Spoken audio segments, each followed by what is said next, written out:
बिस्मिल्लाहिर्रहमानिर्रहीम। अस्सलाम वालेकुम। मेरा नाम है अली और आप देख रहे हैं फ़िटनेस टिप्स बाय फार्मासिस्ट। आज की वीडियो में हम बहुत ही एक सेंसिटिव टॉपिक को डिस्कस करने वाले हैं जो कि फोटोटॉक्सिसिटी या फिर ड्रग इंड्यूस्ड फोटोटॉक्सिसिटी है। अब फोटोटॉक्सिसिटी क्या होती है और कौन सी ऐसी अद्वियात हैं जो फोटोटॉक्सिक रिएक्शंस कॉज करती हैं या फोटोटॉक्सिसिटी की वजह बनती हैं। तो वक्त का नुकसान किए बगैर शुरू करते हैं आज की वीडियो। तो इससे पहले हम ये जान लेते हैं कि फोटोटॉक्सिसिटी क्या होती है। तो उसके बाद जब हम उन अद्वियात को डिस्कस करेंगे कि जो फोटोटॉक्सिसिटी की वजह बनती हैं, उनके बारे में इंटरेस्ट डिवेलप ज़्यादा होगा और उनसे बचना भी ज़्यादा आसान हो जाएगा जब हमें ये मालूम होगा कि फ़ोटोटॉक्सिसिटी होती क्या है।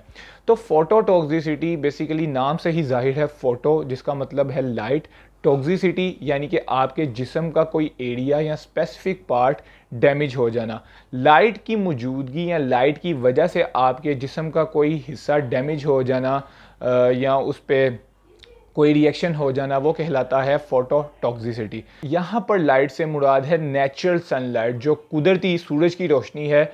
उसकी वजह से अगर आपकी बॉडी का या स्किन का कोई हिस्सा डैमेज हो रहा है तो वो कहलाता है फोटोटॉक्सिक रिएक्शंस या फोटोटॉक्सिसिटी। फोटोटॉक्सिक रिएक्शंस ऐसे होते हैं कि जब आप उन अद्वियात का इस्तेमाल करते हैं जो फोटोटॉक्सिक हैं या फोटोटॉक्सिसिटी कॉज करती हैं, तो आपकी स्किन या आपकी जिल्द हिसास हो जाती है। हिसास होने की वजह से जब आप सूरज में जाते हैं उस दवाई लेने के बाद या वो स्पेसिफिक मेडिकेशन लेने के बाद, जब आप सूरज में जाते हैं तो चूंकि आपकी बॉडी या आपकी स्किन हिसास हो चुकी होती है और जब वो सूरज की शुआएं आपकी स्किन के साथ टकराती हैं तो आपको सनबर्न रिएक्शंस होते हैं या आपको फोटोटॉक्सिसिटी हो जाती है। या उसके अलावा आपको स्क्रीन पर विजिबल होगा कि इस बंदे को फोटोटॉक्सिसिटी हो चुकी है, तो कैसे इसकी स्किन रेड हो चुकी है, दाने निकल चुके हैं, छाइयाँ, धब्बे और कुछ केसेस में तो कुछ सीवियर केसेस में छाले भी बन जाते हैं जो बहुत पेन करते हैं।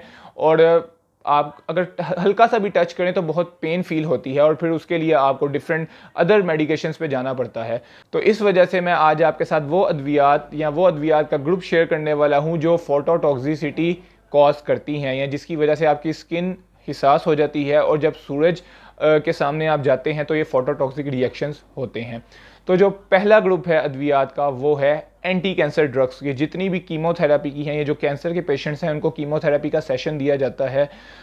ये जितनी भी कीमोथेरेप्यूटिक ड्रग्स हैं, कीमोथेरेपी की ड्रग्स हैं, कम्बिनेशन में ड्रग्स हैं, एंटी कैंसर ड्रग्स हैं, जब ये पेशेंट को दी जाती हैं तो इनके तो और भी बहुत से साइड इफेक्ट हैं, लेकिन चूंकि ज़ेरे बहस जो टॉपिक है वो फोटोटॉक्सिसिटी है तो हम उसकी मुनासबत से ही बात करेंगे। सबसे पहली जो अद्वियात का ग्रुप है वो है एंटी कैंसर ड्रग्स। जितने भी ये कैंसर के पेशेंट्स हैं, जब उनको कीमोथेरेपी लगती है तो उनको धूप में नहीं जाना चाहिए, धूप में जाने से अवॉइड करना चाहिए। अब जो दूसरा अद्वियात का ग्रुप है वो है एंटीबायोटिक्स का ग्रुप। एंटीबायोटिक्स के इस ग्रुप में एक थेराप्यूटिक क्लास है जिसको फ्लोरोक्विनोलॉन्स के नाम से जाना जाता है। जेमीफ्लॉक्सासिन, मोक्सीफ्लॉक्सासिन, ऑफ्लॉक्सासिन, सिप्रोफ्लॉक्सासिन एंड लीवोफ्लॉक्सासिन। और ये सिप्रोफ्लॉक्सासिन, लीवोफ्लॉक्सासिन सबसे ज़्यादा प्रिस्क्राइब की जाने वाली ड्रग्स हैं हमारी कम्युनिटी में। तो इन अद्वियात का इस्तेमाल करने के बाद भी आपको धूप में जाने से अवॉइड करना है, नहीं तो ये सनबर्न रिएक्शंस या जिसको फोटोटॉक्सिक रिएक्शंस या फोटोटॉक्सिसिटी कहा जा रहा है, ये रिएक्शंस हो सकते हैं। इसी तरीके से एंटीबायोटिक का एक और ग्रुप कह लें या क्लास कह लें जिसको टेट्रासाइक्लिन के नाम से जाना जाता है, जिसमें मुख्तलिफ 2-3 ड्रग्स हैं, डॉक्सीसाइक्लिन, मीनोसाइक्लिन, डेमेक्लोसाइक्लिन, टेट्रासाइक्लिन।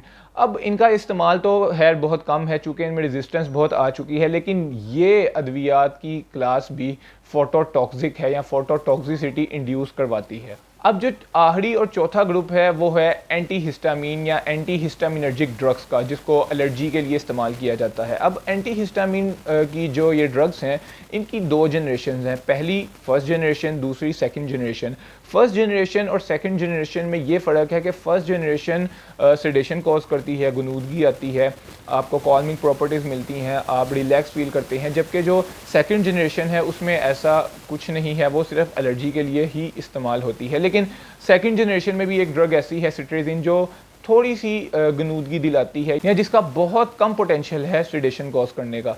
लेकिन जो फर्स्ट जनरेशन है वो सारी सेडेशन कॉज करती हैं और मोशन सिकनेस में भी यूज़ होती हैं, यानी कि जिसमें आपको क्या आते हैं, अनप्लेजेंट सेंसेशन होती है, कानों में सीटियों की आवाज़ें सुनाई देती हैं, चक्कर आते हैं, यूँ महसूस होता है कि जैसे मैं अभी गिरने वाला हूँ। तो इस तरह की सेंसेशंस जो हैं वो मोशन सिकनेस में आती हैं और मोशन सिकनेस के ट्रीटमेंट के लिए भी एंटी हिस्टामिनर्जिक जो फर्स्ट जनरेशन है उसका इस्तेमाल होता है। तो ये जितनी भी फर्स्ट जनरेशन एंटी हिस्टामिनर्जिक ड्रग्स हैं, यहाँ H1 रिसेप्टर ब्लॉकर्स भी इनको कहा जाता है, प्रोमेथाजीन, हाइड्रोक्सीजीन, डॉक्सिलामीन, क्लोरफिनिरामीन, ब्रोमफिनिरामीन, डेक्सक्लोरफिनिरामीन, ये सारी ड्रग्स भी फोटोटॉक्सिसिटी इंड्यूस करवाती हैं। तो ये थी वो सारी अद्वियात जिनका इस्तेमाल करने के बाद आपको सूरज में नहीं जाना या सूरज की शुआओं से बचना है, अवॉइड करना है, नहीं तो ये सनबर्न रिएक्शंस या फोटोटॉक्सिक रिएक्शंस आपको हो सकते हैं। और अगर ये होंगे तो आपको पता है कि आपकी जिल्द खराब हो जाएगी, डैमेज हो जाएगी, रेडनेस, उसके अलावा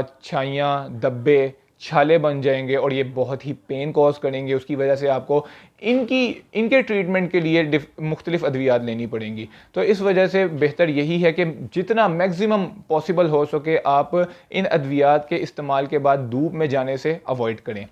उम्मीद करता हूँ ये वीडियो आपके लिए बेनिफिशियल साबित होगी। मज़ीद ऐसी वीडियोज़ के लिए आप मेरा चैनल सब्सक्राइब करें। अगली वीडियो में मुलाकात होगी। अल्लाह हाफिज़।